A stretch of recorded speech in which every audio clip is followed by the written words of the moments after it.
आजच्या व्हिडिओमध्ये आपण हे कोल्हापुरी पद्धतीतलं चुरमुऱ्याचं भडंग अगदी सोप्या पद्धतीमध्ये कसं बनवायचं ते बघणार आहोत। नमस्कार, मी अदितीज बुक ऑफ रेसिपीजमध्ये तुमचं खूप खूप स्वागत करते। चॅनल पहिल्यांदा बघत असाल तर नक्की सबस्क्राइब करा।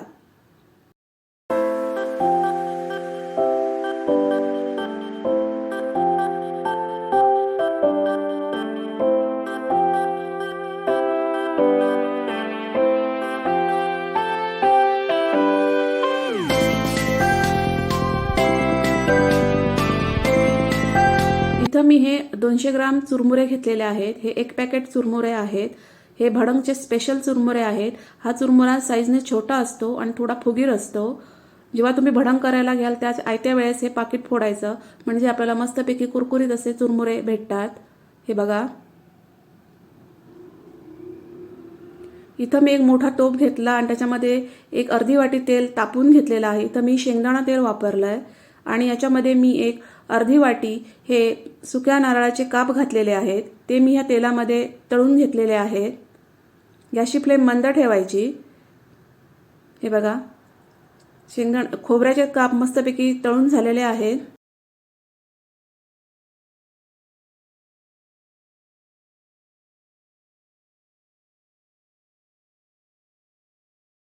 आता मी याच्यामध्ये हे अर्धी वाटी शेंगदाणे घातलेले आहेत। ते पण मी या तेलामध्ये व्यवस्थित तळून घेतलेले आहेत। मंद गॅस ठेवून हे व्यवस्थित तळून घ्यायचे।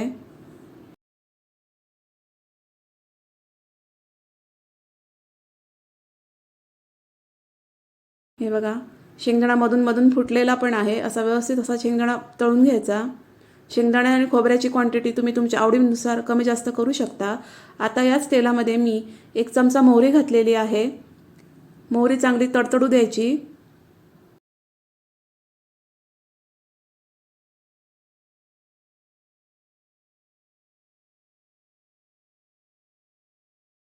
मोहरी तडतडली की मी याच्यामध्ये एक चमचा जिरं घातलेलं आहे। जिरं चांगलं फुलू द्यायचं। गॅसची फ्लेम कमी ठेवायची आणि याच्यामध्ये मी ह्या 20 लसणाच्या पाकळ्या आहेत त्या चांगल्या ठेचून घेतलेल्या आहेत। त्या मी आता तेलामध्ये व्यवस्थित परतवून घेते।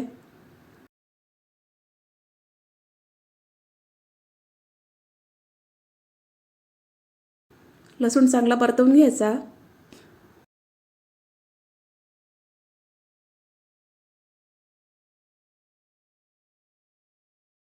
आणि याच्यामध्ये मी ही कढीपत्त्याची पानं घातलेली आहेत।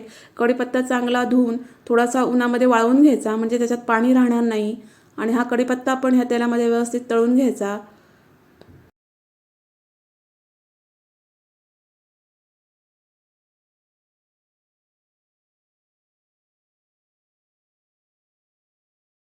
आणि याच्यामध्ये मी हा एक चमचा लिंबाचा रस घातलेला आहे। तो पण मी या तेलामध्ये व्यवस्थित परतवून घेतलेला आहे। लिंबाचा रस जास्त नाही घालायचा, नाहीतर चुरमुरे मऊ पडतील। तेलामध्ये व्यवस्थित मिक्स करून घ्यायचा लिंबाचा रस।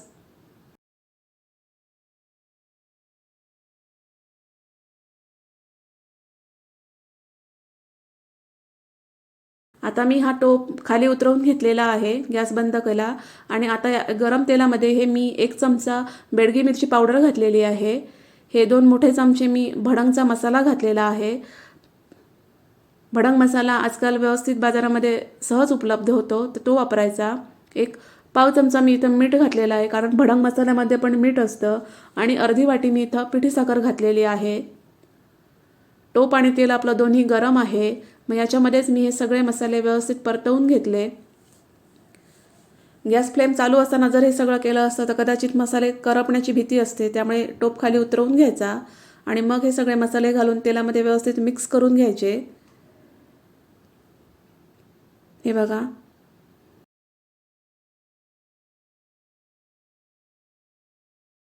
आणि याच्यामध्ये मी मगाशी तळलेले शेंगदाणे आणि खोबऱ्याचे काप ते घातलेले आहेत। ते पण मी या मसाल्यामध्ये व्यवस्थित परतवून घेतलेले आहेत। आणि हे आपले चुरमुरे आहेत ते मी याच्यात घातलेले आहेत। आणि ते पण मी आता ह्या तेलामध्ये व्यवस्थित परतवून घेतलेले आहेत। म्हणून भांडं हे थोडं मोठं घ्यायचं म्हणजे आपल्याला हे सगळं मिक्स करायला एकदम सोपं पडतं। हे बघा, हे व्यवस्थित मिक्स करून घ्यायचं। मस्त असा सुरेख कलर आलेला आहे।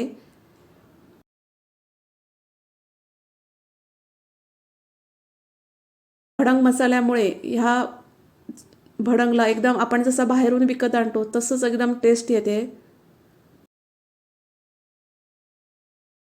बघा छान असं मी सगळं एकत्र करून घेतलेलं आहे आणि पुन्हा मी टोप गॅसवर ठेवलेला आहे। गॅसची फ्लेम स्लो करून घेतलेली आहे आणि पुन्हा मी हे सगळं व्यवस्थित एकत्र करून घेतलेलं आहे। याने काय होतील की चुरमुरे आपले आहेत ते व्यवस्थित गरम होतील आणि छान कुरकुरीत राहतील। 1-2 मिनिटासाठी मी हे केलेलं आहे।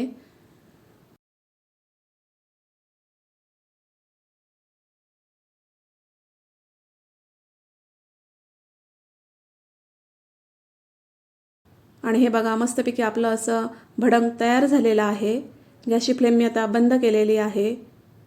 तुम्ही पण हे भडंग अशा पद्धतीने एकदा बनवून बघा, खूप छान तयार होतं।